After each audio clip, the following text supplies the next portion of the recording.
सात दीप नौखंड में गुरु से भरा न कोय, करता करे न कर सके, गुरु करे सो होए। गुरु समान दाता नहीं, याचक शिष्य समान, तीन लोक की संपदा, सो गुरु दीन्हा दान। मेरे हृदय मंदिर के आराध्य, मेरे सत्य पुरुष साहिब कबीर के पावन चरण कमलों में कोटि कोटि बंदगी करते हुए पूज्य संत समाज और यहाँ पर उपस्थित तमाम बुजुर्गगण, माताओं, बहनों, भाइयों, प्यारे बच्चों और क्षेत्र के गणमान्य नागरिकगण, आपके बेमेतरा क्षेत्र के लोकप्रिय विधायक भाई आशीष छाबड़ा जी, जिला पंचायत सदस्य बहन शशि प्रभा जी, भाई योगेश तिवारी जी और भी जितने जनप्रतिनिधिगण यहाँ विराजमान हैं, साथ ही पत्रकार बंधुजन, आप सबको मेरी सप्रेम साहेब।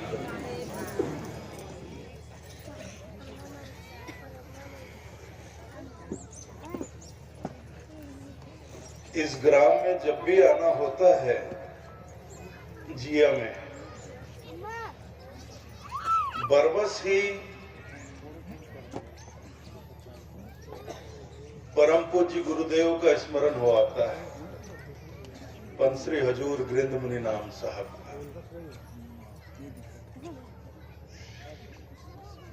उनका बड़ा आत्मीय लगाव ग्राम जिया के प्रति रहा। ग्राम जिया के हर वर्ग के लोग हमारे गुरुदेव से बहुत प्रेम करते थे। मैंने 2-3 बार अपनी आंखों से देखा है। मैं 2-3 बार उनके साथ भी यहाँ ग्राम जिया में आया हूँ।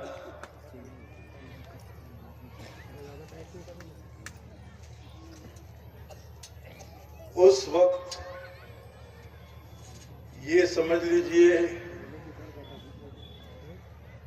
32-33 बरस पहले की बात है, जब गुरुदेव आते थे। उस वक्त के हमारे नौजवान साथी गुरुजी को, अब गुरुजी का आसन तो एक स्थान पर रहता था, चौका आरती 4-5 जगह पर होता था, फिर पधरावनी भी होती थी। तो एक छोटी सी बैलगाड़ी ले आते थे, तो गाड़ी ही होती थी, बैल नहीं होता था।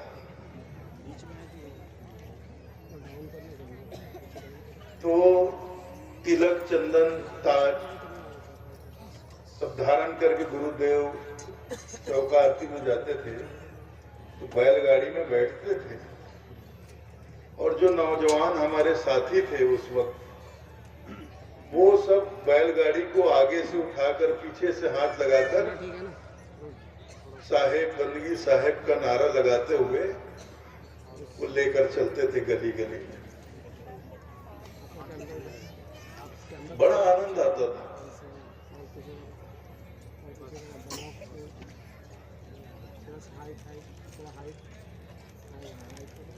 तो इस गांव का सौभाग्य है, मैं कहूंगा, कि आपके ग्राम जिया ने परम पूज्य गुरुदेव का विशेष आशीर्वाद, उनका प्रेम, उनका लगाव प्राप्त किया है, उनका सानिध्य प्राप्त किया है।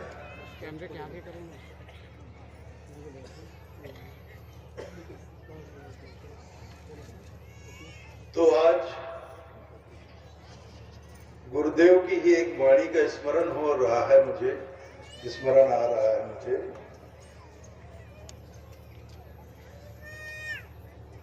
गुरुदेव सत्संग में कहते थे,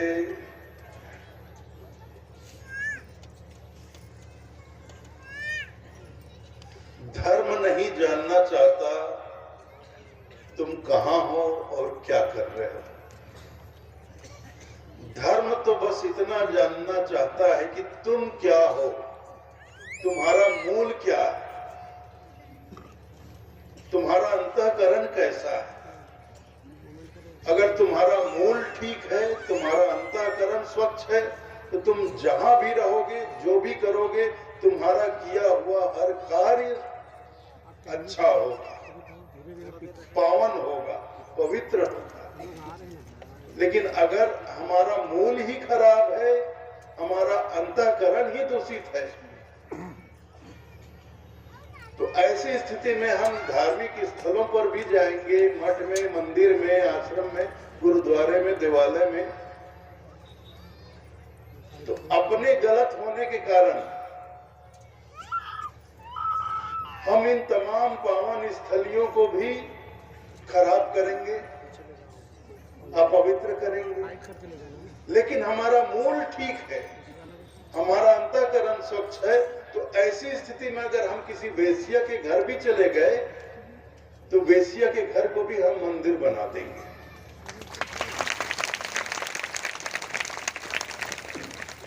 तो जो भी होता है वो हमारे होने पर निर्भर करता है कि हम क्या हैं, हमारा मूल कैसा है, हमारा अंतःकरण कैसा है।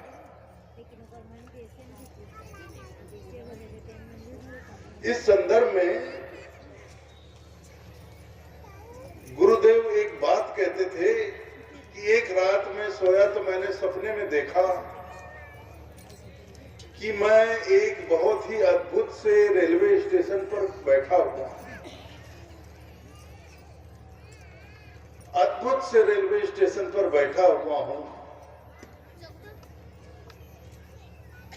तभी वहां एक रेलगाड़ी आती है। रेल पर लिखा था स्वर्ग जाने वाली ट्रेन। तो उस ट्रेन को देखकर मेरे मन में ख्याल आया कि ये ट्रेन स्वर्ग को जा रही है, क्यों न इस ट्रेन में बैठकर मैं स्वर्ग जाऊं और जाकर स्वर्ग का नजारा देखूं, स्वर्ग का दर्शन करूं। नाम तो बहुत सुना है स्वर्ग का कि वहां बड़े अच्छे लोग और बड़े ऋषि मुनि लोग, बड़े तपस्वी लोग, अच्छे कर्म करने वाले लोग वहां रहते हैं। तो चलकर देखूं मैं कि कैसा है स्वर्ग, कैसा होता है स्वर्ग, कैसा होता है स्वर्ग का वातावरण। तो मैं उस ट्रेन पर बैठ गया। ट्रेन चली। कुछ समय के बाद एक दूसरे स्टेशन पर रुकी, वहां लिखा था स्वर्ग स्टेशन, मतलब स्वर्ग आ गया। तो मैं वहां उतर गया। ट्रेन आगे निकल गई। फिर मैंने स्वर्ग के द्वार का पता किया, स्वर्ग में कहां प्रवेश, कैसे, किस द्वार से प्रवेश करें, स्वर्ग का द्वार कहां है। तो किसी ने बताया कि आप इधर से आगे चले जाइए, वहां स्वर्ग का द्वार मिलेगा आपको। तो मैं वहां गया।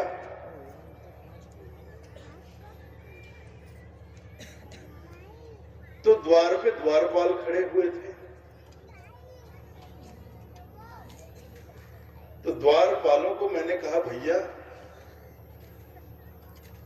कि मैं ऐसे ही घूमते फिरते यहां तक आ गया हूं, मेरे मन में बड़ी प्रबल इच्छा है कि स्वर्ग का मैंने बड़ा नाम सुना है, एक बार स्वर्ग का नजारा, वातावरण क्या होता है, कैसा होता है, देखना चाहता।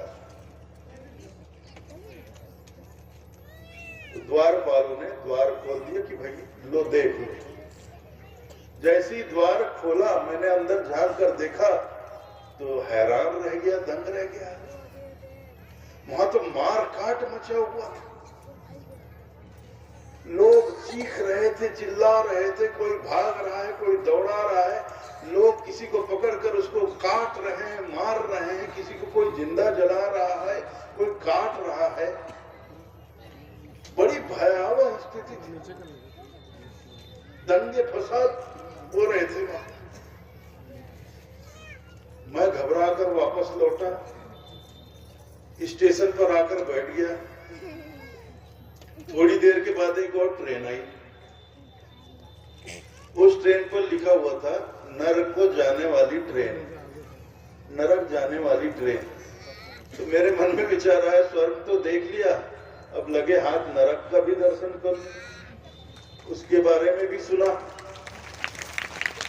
कि नरक में तो तमाम बुरे लोग जाते हैं, हिटलर, नादिर शाह, औरंगजेब टाइप के लोग जो कत्लेआम करते थे,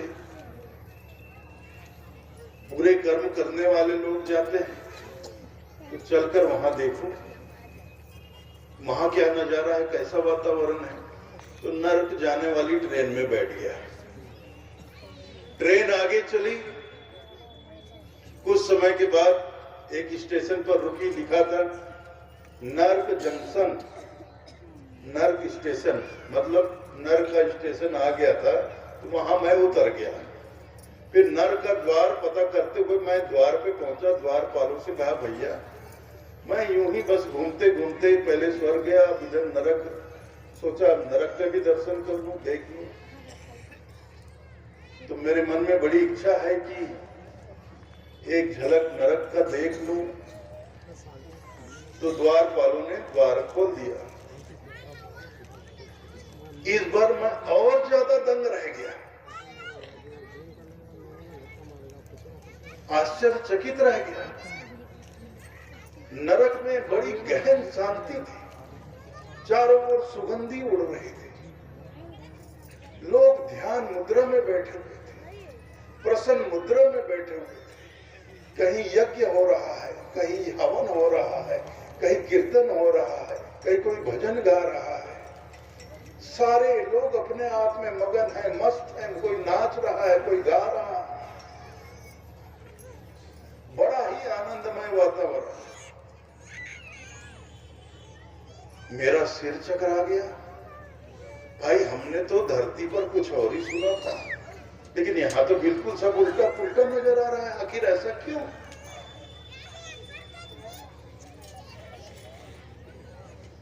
तो मैंने द्वारपाल से पूछा, भैया एक बात बताओ, हम धरती पर रहने वाले लोग हैं, हमने तो कुछ और ही सुना था कि जो अच्छे कर्म करते हैं, जो अच्छे लोग होते हैं, जो ऋषि मुनि होते हैं, जो भक्त लोग होते हैं, वो स्वर्ग में जाते हैं और स्वर्ग में बड़ा ही आनंदमय वातावरण होता है। हर जो भी स्वर्ग में जाता है आनंद में डूबा रहता है। और नरक में बुरे लोग तमाम जाते हैं,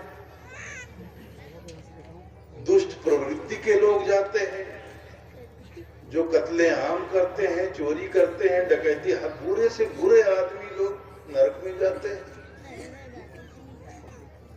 लेकिन यहाँ का नजारा देखकर मैं हैरान रह गया। और पीछे मैंने स्वर्ग में भी देखा, जिसके बारे में जो सुना था वैसा बिल्कुल भी नहीं देखा। जो स्वर्ग के बारे में सुना था वो मैं नरक में देख रहा हूं, और जो नरक के बारे में सुना था वो मैंने स्वर्ग में देखा। ये भला कैसे?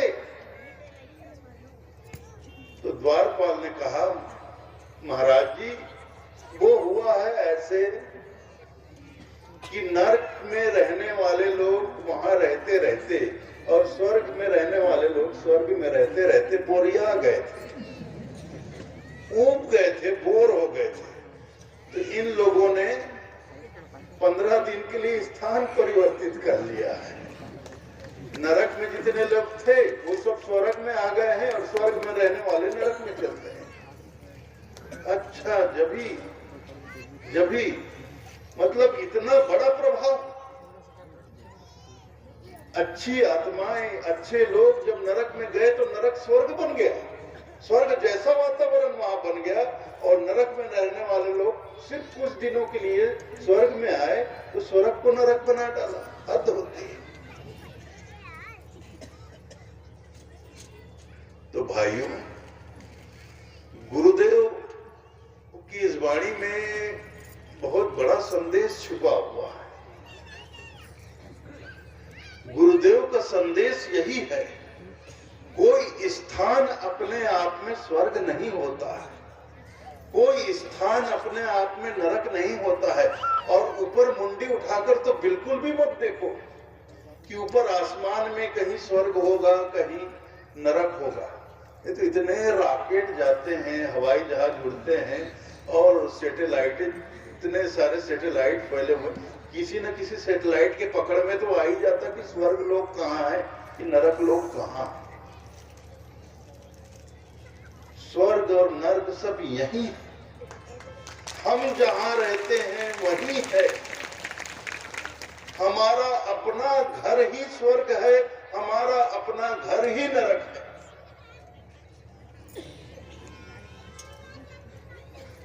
जो लोग अपने अंतःकरण को शुद्ध रखते हैं, पवित्र रखते हैं, सात्विक रखते हैं, जो परिवार अपने घर में बहुत प्रेम से रहते हैं, दूसरे का सम्मान करते हैं, आदर करते हैं,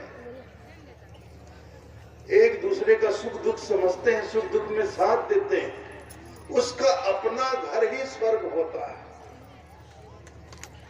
होता नहीं है, वो बनाता है। हम अपने घर को स्वर्ग बनाते हैं अपने व्यवहार से, अपने स्वभाव से। और उसी जगह, उसी गांव में, बिल्कुल गांव में क्या दूर की बात नहीं, दूसरे मोहल्ले की बात, बिल्कुल उसके पड़ोस का घर में जाकर देखो तो नरक जैसा वातावरण रहता है। उस घर में कोई भी सुखी नहीं, हर आदमी दुखी। रोज वहां आके लोग, घर के मर्द हैं, रोज दारू पी के आ रहे हैं, कोई बच्चे को पीट रहा है, कोई अपनी पत्नी को पीट रहा है। हालत इतनी खराब हो गई कि लोग पी कर आते हैं, अपने बूढ़े माँ बाप को पीटते हैं। बिल्कुल नरकी वातावरण, हाल खराब।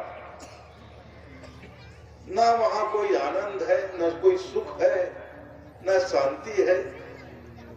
दुख और दुख, पीड़ा ही पीड़ा, दर्द ही दर्द, रोना, चिखना, चिल्लाना दिन भर। बिल्कुल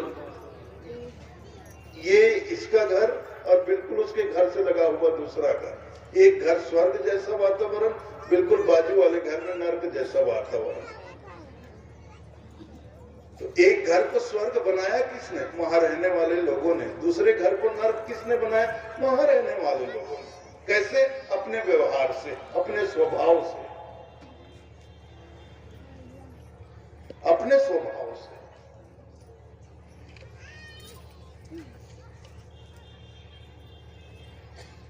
तो आप इधर उधर कहीं मत देखिए कि स्वर्ग इधर होगा और मरने के बाद जाएंगे।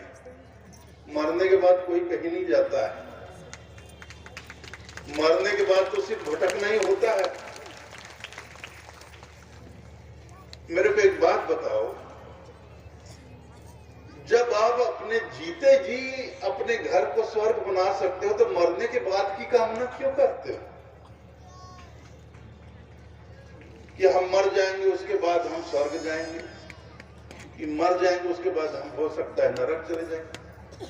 जब अपने जीते जी मरने के पहले ही आप स्वर्ग का भोग कर सकते हो, नरक में पड़ सकते हो, तो मरने के बाद की बात क्यों करते हो भाई?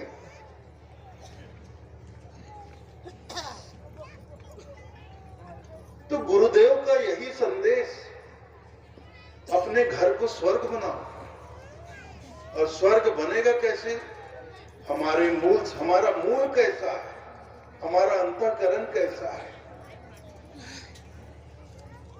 हमारा स्वभाव कैसा है। तो अपने अंतःकरण में झांकिए, नित्य अपने अंतःकरण में झांकिए, अपने आप को देखिए, आत्मनिरीक्षण करिए, परीक्षण करिए और अंत में समीक्षा भी करिए कि मैं कैसा हूं। दूसरे को देखते मत रहिए कि वो कैसा है, वो कैसा है, अच्छा है, बुरा है, क्या करता है, क्या नहीं करता, उसके कर्म कैसे हैं, अच्छे हैं, बुरे नहीं। आप आत्मनिरीक्षण खुद को देखिए, अपने अंदर झांक कर देखिए कि मैं कैसा हूं, मेरे कर्म कैसे हैं, मेरा स्वभाव कैसा है, मेरा अंतःकरण कैसा है, मेरा मन निर्मल है कि नहीं, मेरा चित्त निर्मल है कि नहीं। देखिए, आप अपने अंदर देखेंगे, आत्मनिरीक्षण करेंगे, तभी आप अपने अंतःकरण को स्वच्छ कर पाएंगे, निर्मल कर पाएंगे, मन को निर्मल कर पाएंगे। कबीरा मन निर्मल भया, जैसे गंगा नीर, पाछे पाछे हरि फिरे कहत कबीर कबीर। मन को गंगा जल की तरह पवित्र कर डालो, स्वच्छ कर डालो, निर्मल कर डालो। कबीरा मन निर्मल भया, जैसे गंगा नीर, पाछे पाछे हरि फिरे कहत कबीर कबीर। और मन को अगर गंगा जल की तरह निर्मल कर लिए, पवित्र कर लिए, फिर आपको भगवान के पीछे जाने की जरूरत नहीं पड़ेगी। भगवान खुद आपके पीछे पीछे आएंगे। अरे रुक तो भैया, रुक जा जरा, ठहर, मैं तेरी ही खोज में था। अभी तक हम खोज रहे हैं भगवान को, कहाँ मिलेगा, कहाँ मिलेगा, कैसे मिलेगा। सहजे साहब पाइए जो मन निर्मल होए। अभी तो हम ढूंढ रहे हैं, ढूंढ ढूंढ कर हार गए। ढूंढ ढूंढ मैं हारा, सदगुरु मिला ना दरस तुम्हारा। ढूंढ रहे नहीं, ढूंढ ढूंढ कर हार भी चुके हैं। ढूंढ ढूंढ मैं हारा, सदगुरु मिला ना दरस तुम्हारा, धर्मदास जी कहते हैं।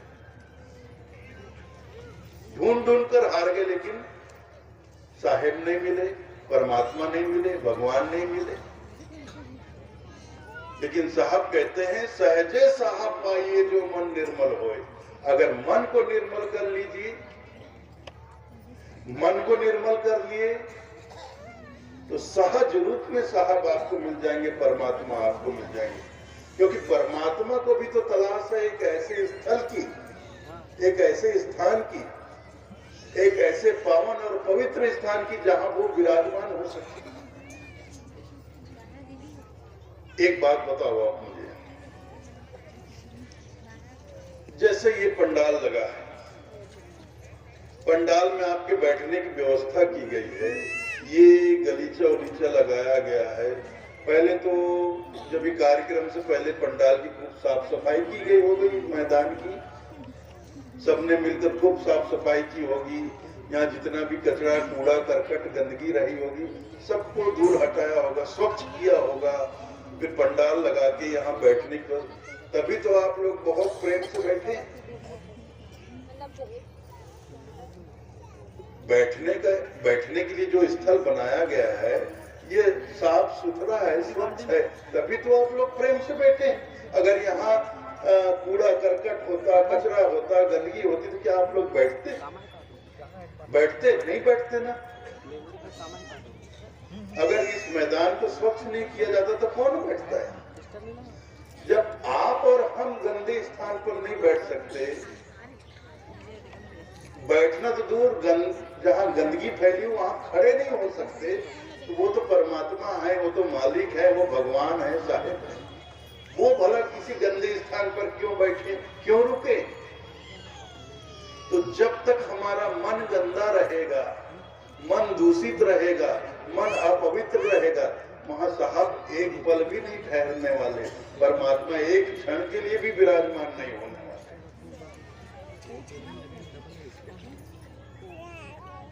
तो मन को निर्मल करना होगा। निर्मल कैसे होगा? जब हम अंतःकरण का निरीक्षण करेंगे, अपने आप में झांकेंगे, खुद को देखेंगे।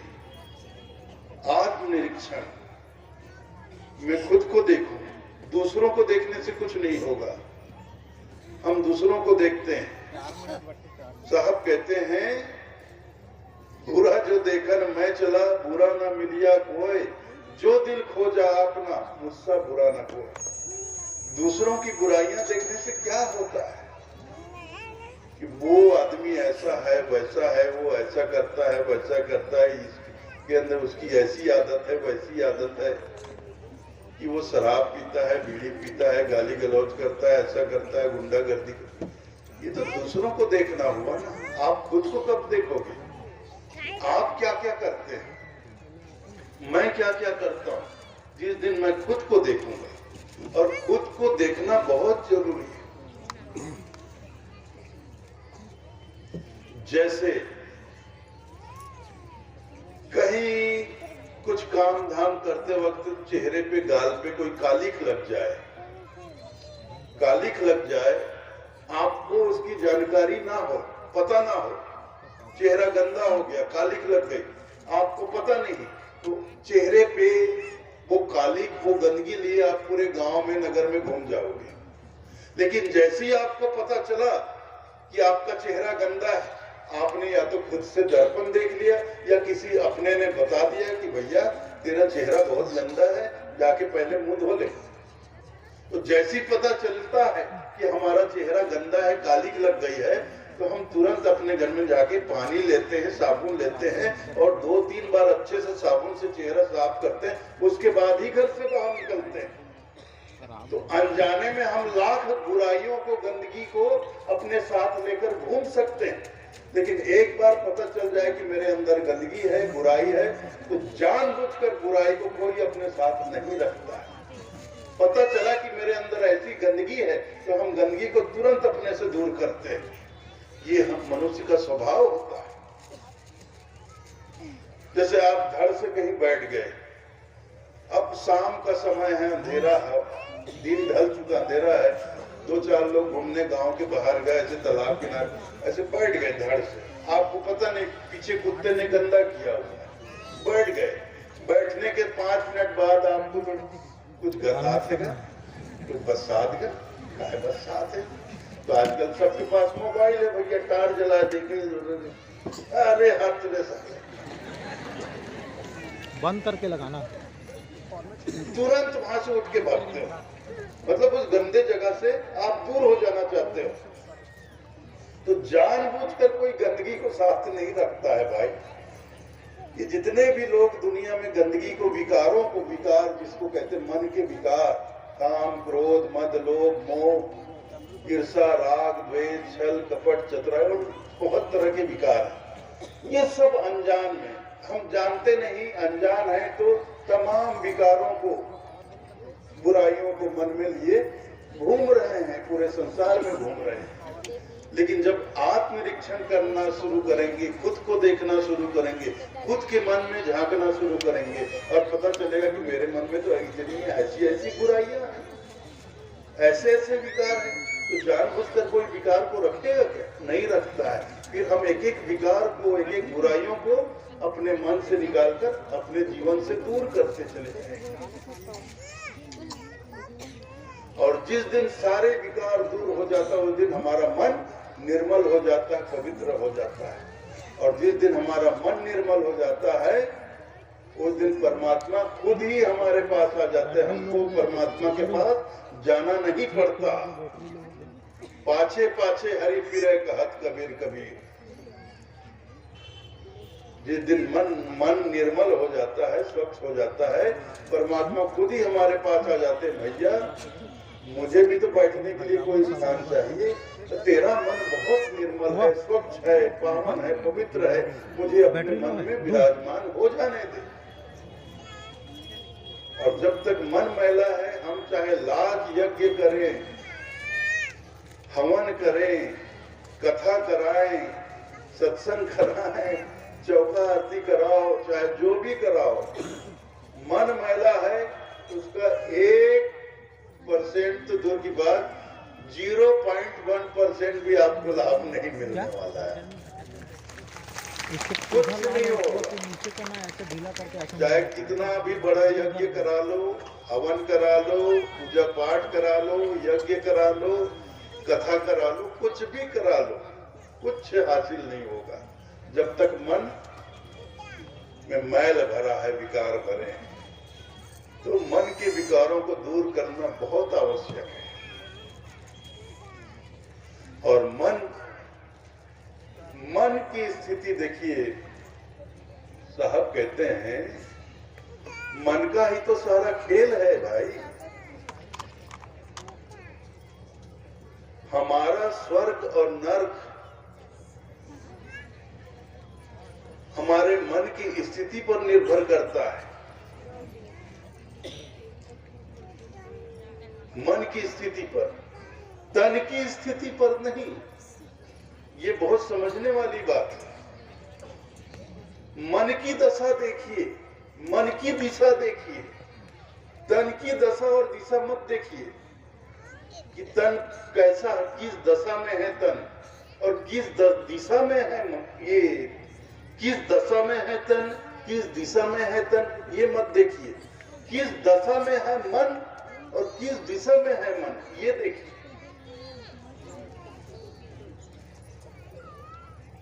शरीर का क्या है, शरीर पर कुछ भी रहे, चाहे इस पे श्वेत सफेद कपड़े हो या रंगीन कपड़े हो, पैंट शर्ट हो या धोती कुर्ता हो, कुर्ता पजामा हो, कोई जीन्स पहनता हो या धोती पहनता हो, कोई लंगोट कसता हो या चड्डी अंडरवियर पहनता हो, क्या फर्क पड़ता है? कोई दाढ़ी जटा बढ़ाता हो या कोई मुड़ मुड़ाता हो, या कोई छोटे बाल रखता हो, कोई बड़े बाल रखता हो, कोई घर में रहता हो, कोई जंगल में रहता हो, इससे कुछ लेना देना नहीं परमात्मा को। परमात्मा को तो लेना देना है हमारे सद्भाव से।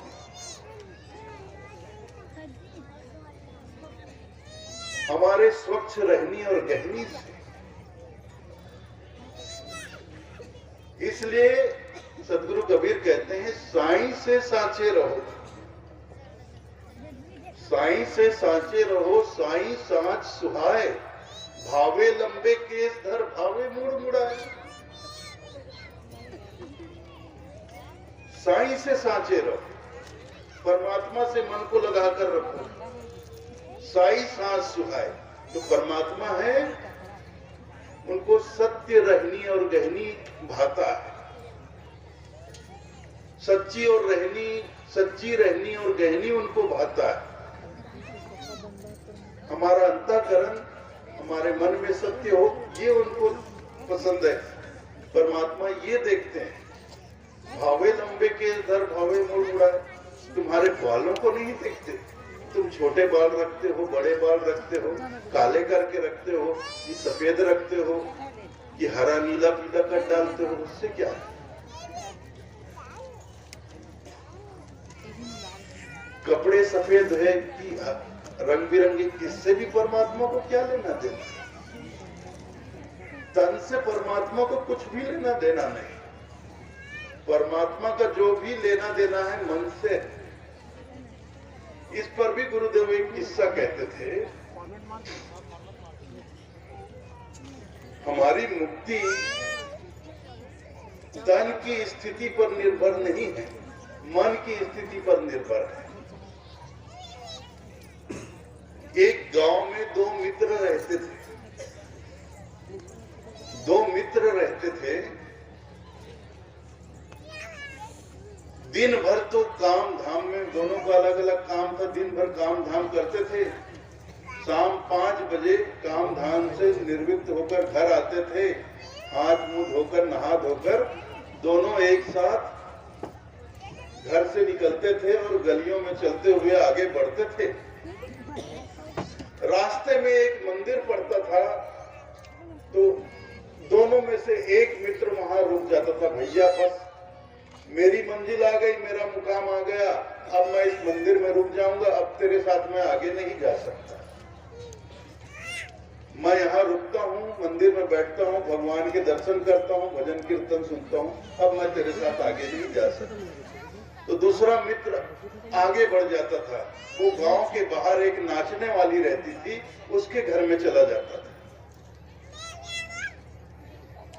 प्रतिदिन दोनों शाम को घर से निकलते थे, एक मंदिर में रुकता था, दूसरा गांव के बाहर नाचने वाले के घर चला जाता था। एक दिन क्या हुआ, दोनों मित्र मोटरसाइकिल में कहीं जा रहे थे, दुर्घटना हो गई, दोनों की एक साथ मृत्यु हो गई, दोनों एक साथ मर गए। मरने के बाद दोनों पहुंचे धर्मराज के दरबार में। तो धर्मराज ने कहा, चित्रगुप्त, दोनों को जरा बही खाता निकालो, हिसाब किताब बताओ। तो चित्रगुप्त ने धर्मराज को दोनों का बही खाता निकाल के दिखाया। तो उसे देखकर धर्मराज ने कहा, ये आदमी जो है इसको स्वर्ग में भेजो, और ये दूसरा है इसको नरक में डालो इसको नरक में। जी महाराज। तो जिसको नरक में डाला जा रहा था वो आदमी थोड़ा हड़बड़ा गया। अरे महाराज ये क्या न्याय है, महाराज ये क्या न्याय कर रहे हो, जबकि दूसरा बिल्कुल शांत था। लेकिन जिसे नरक में डाला जा रहा था वो थोड़ा हल्ला गुल्ला हंगामा करना शुरू कर। क्या हुआ क्या बात है? अरे महाराज, मैं जिंदगी भर मंदिर में बैठा, महाराज मुझे आप नरक में मतलब भेज रहे हो, नरक में डाल रहे हो, और ये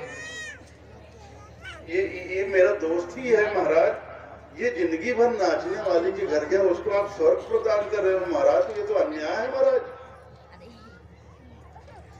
तो धर्मराज ने कहा, बात तो यही है, खेल सारा तन का नहीं मन का है बेटा।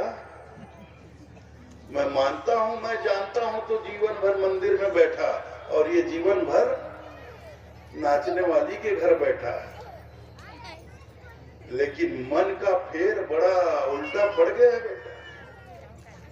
तू जरूर बैठा जीवन भर मंदिर में, तू रोज घर से निकलता था, रास्ते में मंदिर में बैठ जाता था, तेरा दोस्त आगे नाचने वाली के घर जाके बैठ जाता था, लेकिन मंदिर में बैठे बैठे तू बस एक ही बात सोचता था। क्या सोचता था? हम दोनों दोस्त एक साथ घर से निकलते हैं, मैं रोज इस मंदिर में रुक जाता हूँ और मंदिर में बैठकर रोज वही पत्थर की मूर्ति है भगवान, उसको देखता हूँ, भजन कीर्तन हो रहा है, कथा हो, रोज का वही राम, वही रावण, वही सीता। मैं कोई गलती तो नहीं कर रहा, कहीं ऐसा तो ना हो कि मेरा दोस्त सही हो, वो रोज जाता है नाचने वाली के घर, बढ़िया नाच गाना देखता है, ऐसा ना हो कि वही जीवन का आनंद लूट के ले जाए, मैं यहाँ राम रावण और सीता के चक्कर में अपना जिंदगी तो खराब नहीं कर रहा है, बार बार जिंदगी तो मिलती नहीं, मुझसे कोई भूल तो नहीं हो रही, मैं कोई भूल तो नहीं कर रहा। वो यही सोचता रहता था। ठीक यही स्थिति वो नाचने वाली के घर जो उसका मित्र बैठता था उसकी भी थी। वो बैठता था, शरीर से तो बैठता था नाचने वाली के घर, लेकिन वो भी यही सोचता रहता था, यार मैं कोई गलती तो नहीं कर रहा, मैं कोई भूल तो नहीं कर रहा। हम दोनों दोस्त निकलते हैं शाम को घर से, मेरा दोस्त मंदिर में रुक जाता है और मैं इस नाचने वाली के घर आ जाता हूँ। हो ना हो मेरा मित्र सही हो, वो दोस्त अच्छा हो, रोज भगवान के दर्शन करता है, मंदिर में साधु संत आते हैं, साधु संतों के दर्शन करता है, उनके सत्संग प्रवचन सुनता है, कथा सुनता है, भजन कीर्तन करता है, और मैं रोज चला आता हूँ इस नाचने वाली के घर में, इसका नाच गाना देखने में लग जाता हूँ। हो ना हो मेरा मित्र सही हो, वो इस भव सागर से पार निकल जाए, स्वर्ग पहुंच जाए, और मैं इस नाचने वाली के कारण नरक में पड़ जाऊं। इसमें कोई गलती तो नहीं करना। तो ये हुआ था हम लोगों के। तो धर्मराज ने कहा, देख तेरे मित्र ने नाचने वाली के घर बैठकर भगवान के मंदिर का ध्यान कर लिया, इसका शरीर जरूर नाचने वाली के घर रहता था, लेकिन इसका मन मंदिर में रहता था। तेरा शरीर मंदिर में रहता था, लेकिन तेरा मन नाचने वाली के घर में रहता था। इसने नाचने वाली के घर बैठकर मन से भगवान का भजन कर लिया, और तू मंदिर में बैठकर मन से नाचने वाली के रंग में डूबा रहा, इसलिए तुझे नरक और इसको स्वर्ग।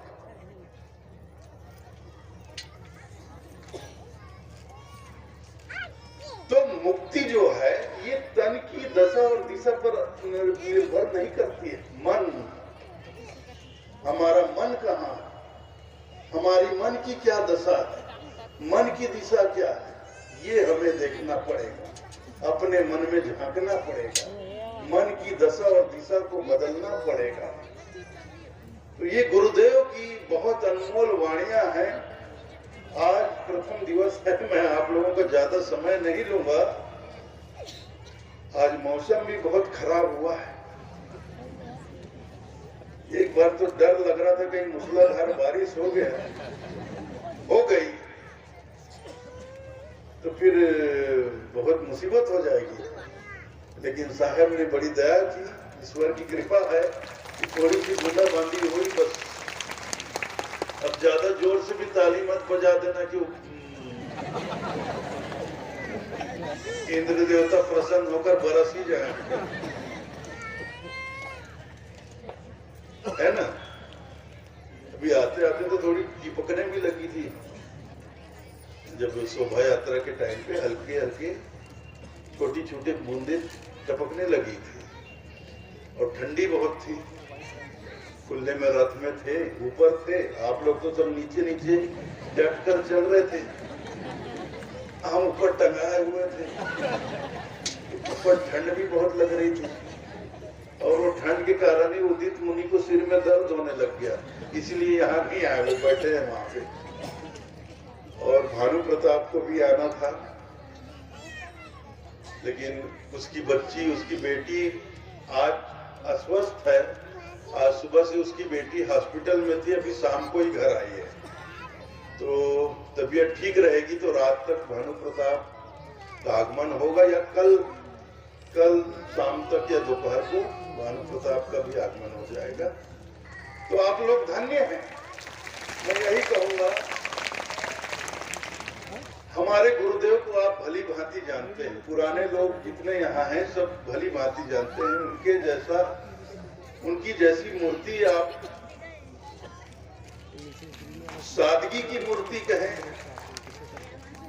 क्षमा मूर्ति कहें,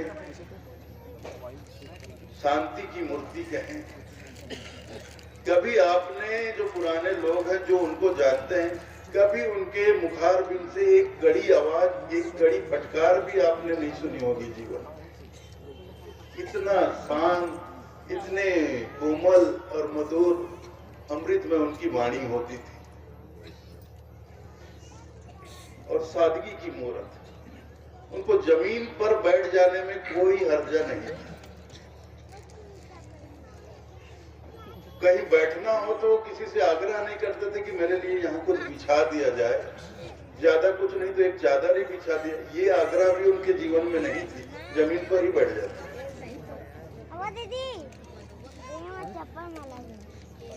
तो आप पुराने लोग सब जानते हैं, तमाम लोगों के, आप तो ये बेमेतरा क्षेत्र के हर गांव में उनका आगमन हुआ है, और गांव में हर घर में, चाहे वो बड़ा आदमी हो, छोटा आदमी हो, कैसा भी आदमी, जिसने प्रेम पूर्वक अर्जी लगाए उसके घर में वो गए, उसके घर पर गए, बहुत प्रेम से गए, उसके घर पर बैठे, भोजन प्रसाद पाया, चौका आरती किया।